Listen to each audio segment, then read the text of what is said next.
عمالة بتاكل في المطعم فرخ، وقامت وقفت وهي مفزوعة لدرجة إن كرسيها وقع على الأرض، وقالت في مسمار في الفطيرة بتاعتي، وكملت باشمئزاز وكمان في ضفر صباع ووسخ. كل حاجة حصلت أما طلبنا عامل جديد للمطعم. كنا أصغر فرع صابواي في ناصية تقاطع زحمة، عشان كده غالبا كان بيزورنا رجال وسيدات أعمال بيبقوا رايحين شغلهم وبيعدوا علينا في استراحة الغدا بتاعتهم، عشان كده بنبقى مشغولين جدا طول أيام الأسبوع. احنا كنا محتاجين شيف سندوتشات لتلبية الطلبات، وجي سامح.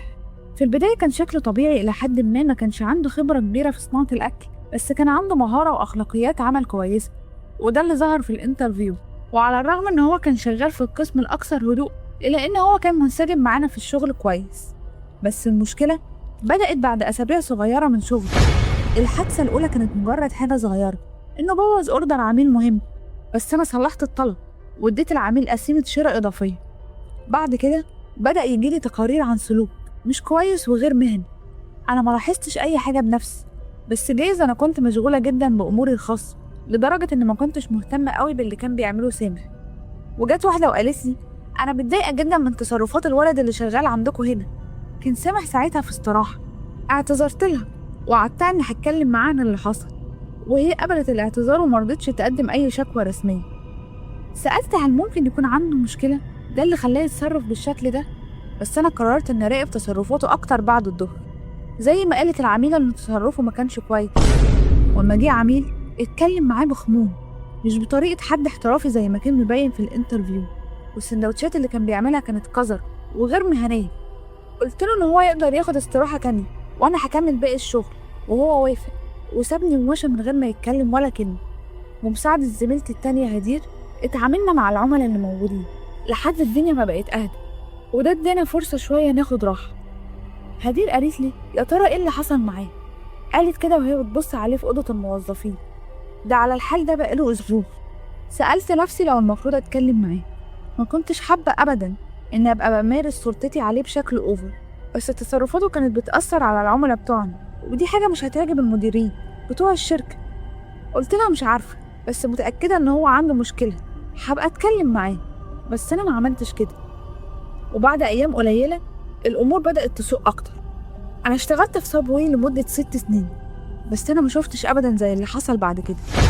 كنت بحضر طلب لفطيرة تيك أواي، وفجأة عميلة بتاكل في المطعم فرخ، وقامت وقفت وهي مفزوعة لدرجة إن كرسيها وقع على الأرض. كل العملاء اللي في المكان سكتوا وبصوا عليها، وأنا حسيت إن معدتي وجعتني من القلق. كل ما بقى في حاجة وحشة هتحصل.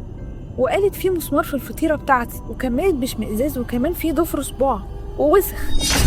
دي حاجة ما كانتش منطقية بالنسبة لي، لأن كل اللي شغال في المكان بيلبس جوانتيات أثناء الشغل، عشان كده ما كانش ممكن يبقى فيه احتمال إن يقع ضوافر في الأكل. ومعايير النظافة عندنا عالية بشكل غير طبيعي. هدير راحت للعميلة وبدلت لها الفطيرة بتاعتها وقدمت لها قسيمة لوجبة تانية.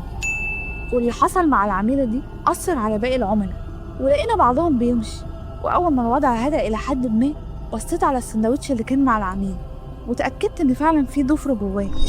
ساعتها سألت هدير لو تعرف مين اللي عمل السندوتش ده، وعلى طول شاورت على سامح اللي كان بيتفرج على كل حاجة وهو مبتسم.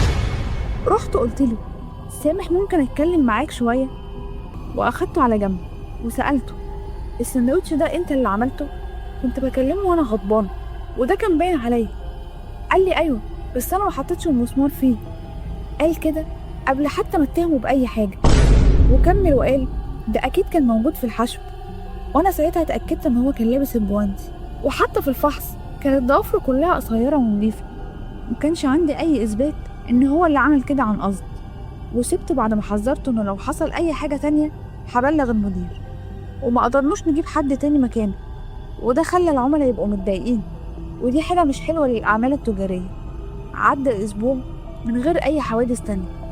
واضح إن سامح رجع لطبيعته، بس واضح إن سامح كان عنده تعويذة خليته يكمل التصرفات دي، وأنا مرضتش أقول للمدير. بس ده ما كانش آخر تصرف غريب، وده ما كانش حاجة مقارنة باللي عمله بعد كده. وبعد ما عدى شهر على سامح في الشغل، الأسوأ حصل. كان يوم زحمة جدا والترابيزات كلها مكتملة. كنت بسابق الزمن عشان ألحق أخلص، وبدأت أحس بعرق في جسمي خلى الزي الرسمي اللي أنا لابساه مش مريح أبدا بالنسبة لي. وكنت بخدم العميل بعد التاني، آخر حاجة كنت محتاجاها إن عميل يشتكي، والأسوأ من كده إنها كمان تكون حادثة. بس ده اللي حصل. صرخة واحدة كانت كفاية عشان كل اللي في المطعم يتصدم، والأصوات اللي فيه كلها تسكت. كل الناس اتجمدت وقعدوا يبصوا حواليها، وبسرعة الأصوات رجعت تاني متداخلة مع الخوف والذعر. قالت بسرعة حد يساعدنا ويتصل بالإسعاف. سبت اللي في إيدي وجريت عشان أشوف فيه إيه اللي حصل. لقيت واحد قاعد على ركبته في نص المطعم وإيده كلها دم، وحواليه كمان، ومراته قاعدة جنبه تصرخ وتطلب حد يساعدها. سألتها إيه اللي حصل، ولقيتها شاورت على السندوتش اللي كان بيتاكل منه وكان عليه دم، وقالت في إزاز جواه، وكانت بتعيط. في حد حاول يقتل جوزي. وبشكل لا إرادي بصيت على سامح اللي كان واقف ورا الناس وفي ابتسامة غريبة على وشه. أما أنا كان الغضب والرعب مليان جوايا. ساعتها طلبت من حد يتصل بالشرطة عشان أنا كنت عارفة إن ده ما كانش صدفة، وإن سامح عمل كده عن قصد. وساعتها أخلنا المطعم، والراجل وصل المستشفى في الوقت المناسب، بس كان عنده نزيف داخلي خطير، واتقبض على سامح فوري. اتوجهت ليه تهمة شراع في قتل. أنا معرفش أبدا إيه اللي كان بيفكر فيه، بس مهما كان إنها توصل بإنه يحط إزاز في سندوتش الراجل ده يخليني مش عايزة أعرف.